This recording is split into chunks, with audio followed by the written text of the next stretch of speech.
I want to talk about this concept that I learned in doing some political campaigns. I want to talk about your sphere of influence. And there's really, for every company, there's only two of them, right?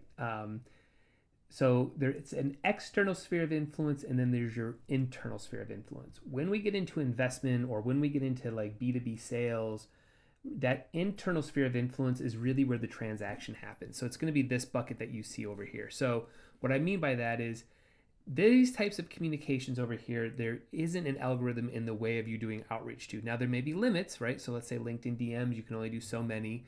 But typically with text message or emails or newsletters or welcome flows, a WhatsApp, you can kind of do however many you have of those. So if there's 1,000 people that really have connected with you, in my world, these are people that have booked calls with me, or they're in my newsletter, or we have communicated somehow. We have met. I can communicate to them at any moment that I want to. Your external sphere of influence, there's usually an algorithm in the way. There's rules that were set up by Google or Facebook or whatever it is. So this is more about brand storytelling, getting your message out, inspirational type content. Now, paid ads will live a little bit in both. Some people will ask me about that. But again, depending on strategies, a lot of times paid ads can be quite challenging to get conversions for. So in my world, when I'm thinking about like a podcast strategy or a press release strategy or even influencer marketing, maybe I'll get conversions from those, maybe. But most of it is about at least getting my message out there.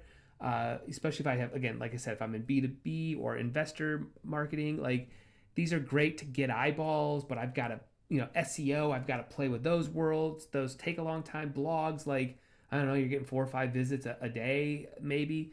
Even webinars, you've got to drive traffic into them. So they get really, really challenging. So I think of these as 2 buckets. External sphere of influence, thought leadership, storytelling, brand awareness. Internal sphere of influence, close the deal, get them over the goal line, convert them into a sale.